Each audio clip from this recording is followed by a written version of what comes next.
Something warm, not really. I have 3 topics that I write about, and it's basically my dog, my brother who recently died, and my husband, and not necessarily in that order. So the first poem I have is about walking with my dog, and it's called December Dusk, Berkeley Hills. A deer clicks down the street. A neighbor rakes skeletal leaves. Chili tugs on his leash, leads me to a clump of pampas grass, where a spotted fawn, not much bigger than my hand, lies, with its tiny tail tucked mid-fall's faded fallow stalks. Why does its mother leave it all alone? It is so close to me I could kill it, although I never would. The God I know, he punishes with fire. Back home, my husband is using his orange leaf blower to get rid of pine needles, acorn caps, and the few wizened blossoms of our very first magnolia tree. Bare spots replace autumn's inherent debris. I have hurt things that barely touched me.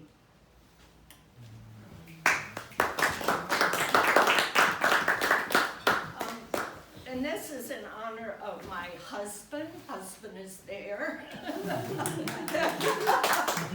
Called Husband.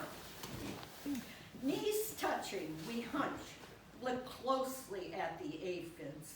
Knees touching, we plant tomatoes, toss the mealy chard.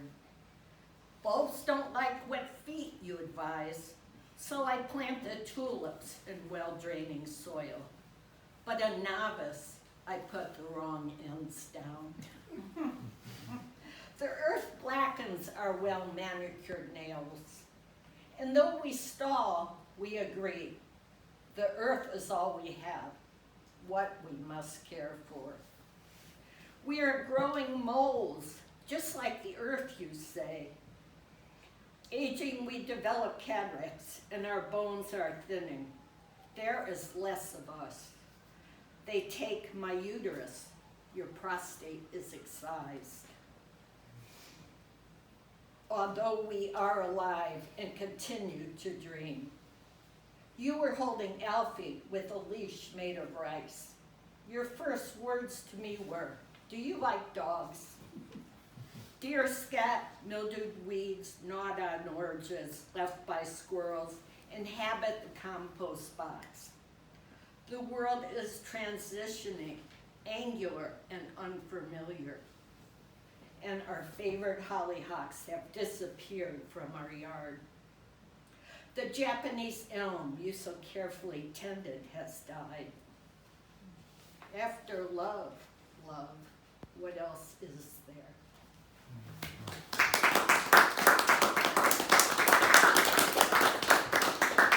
And this is in honor of my little guide dog, who's wonderfully sweet, charismatic, and probably is more like Donald Trump than anyone I know. He's very willful. So this is called Slurp. Better hair though. This rite we perform. Yes, it's a ritual I look forward to. You and I climbing that deep-set hill and stopping on that dirt stoop to let you lick water from my cup palm. So your tongue becomes an off-kilter propeller, slinging wetness everywhere. Everywhere, or so it seems, but down the narrow orifice of your dogged, doggy throat. No, there is no other word for that willy-nilly noise, for that feast-thirsty noise, for that thoroughly annoying noise you make. And I don't minimize it. Slurping has a long history, goes all the way back to the 1640s Dutch word slurpen. Although I have to ask, given the omniscient God some of us adore, I wonder why he wouldn't have thought to make your tongue more efficient.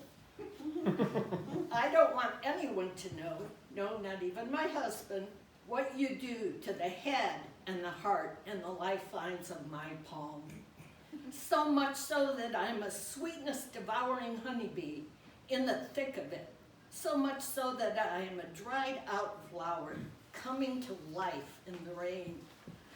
So much so that I am what vague stars in need of light cry for. At the observatory last night, looking at the star cluster M37, I held on to the telescope Lila. We humans need to label things. And I transitioned into a fine-tooth comb, skimming the firmament.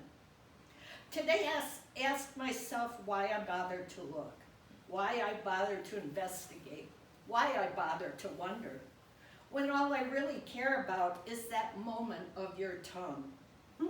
It's irreverent, irretrievable, irreconcilable water.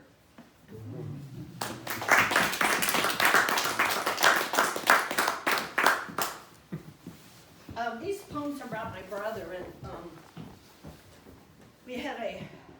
there's 6 kids in our family, and he was the first to die last September, and it was quite a tragedy. So this first poem is really just kind of an introduction to it. It's called Dawn, December 29, 2008. Over murky Mount Tam, the remains of a barely visible outline of brown cloud. Rose gold light edges softens this dank horizon. Littering 580, motorcycles, cars, campers. Close up, filling my picture window, 6 nondescript blackbirds whisk by. Just below, a rainbow of lights from cars coming up Marin tantalize. When I wasn't watching, brother, you passed by.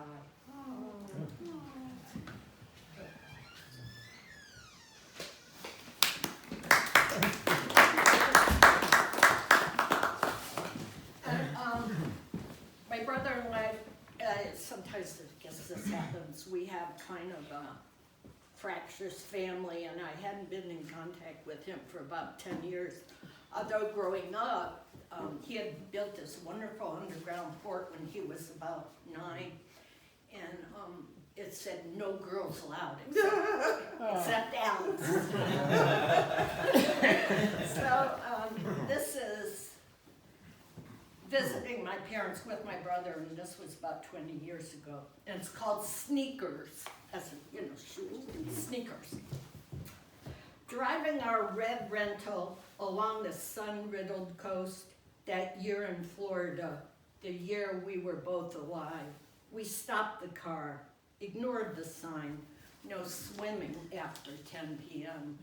That year in Florida, the year we were both alive, we seemed to instinctively know how a fire-created, blood-red sun might be beautiful.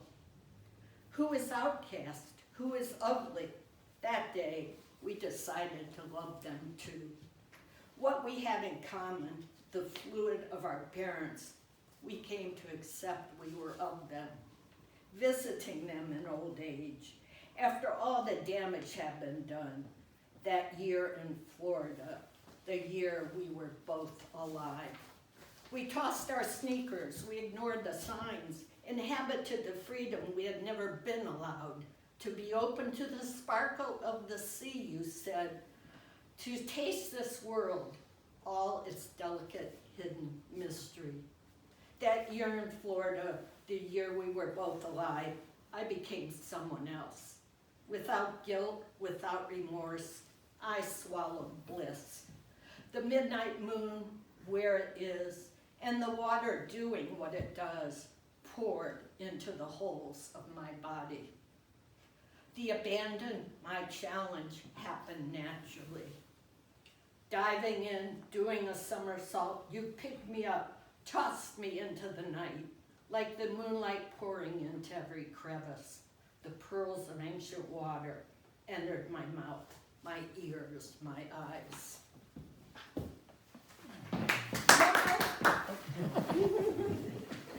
As water is clear, as water is deep, as water is dark, as water is hope, as water is dream, as water is without a horizon or a bottom that I can clearly see. Water is what I live for. That year in Florida, the year we were both alive.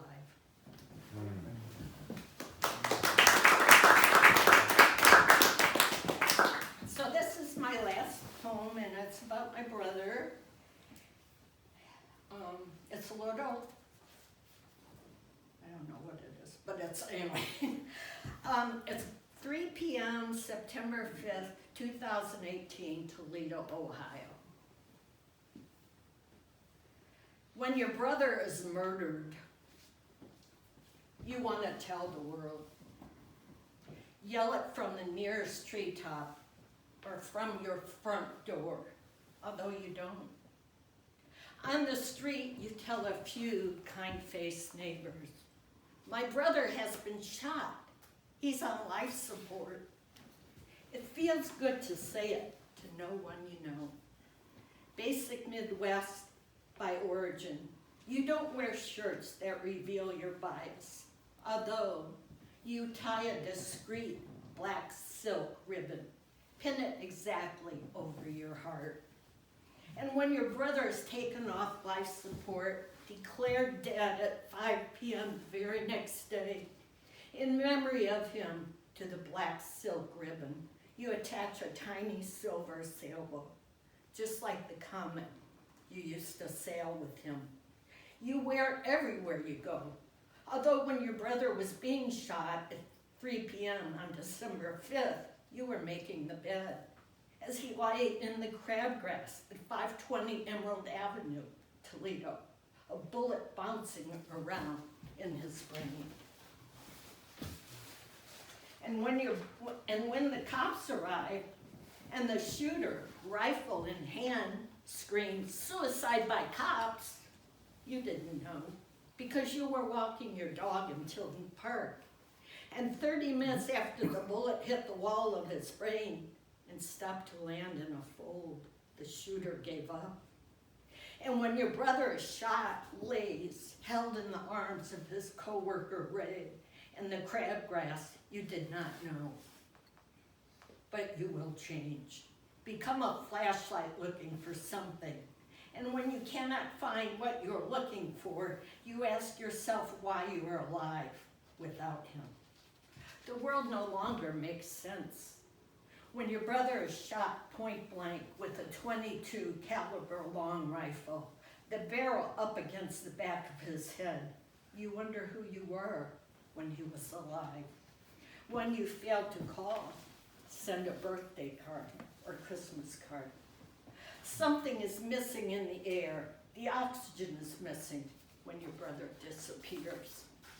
Things are out of focus. You bump into walls. Forget where things belong. Put your car key in the freezer. Step on your dog. Call your husband your brother's name.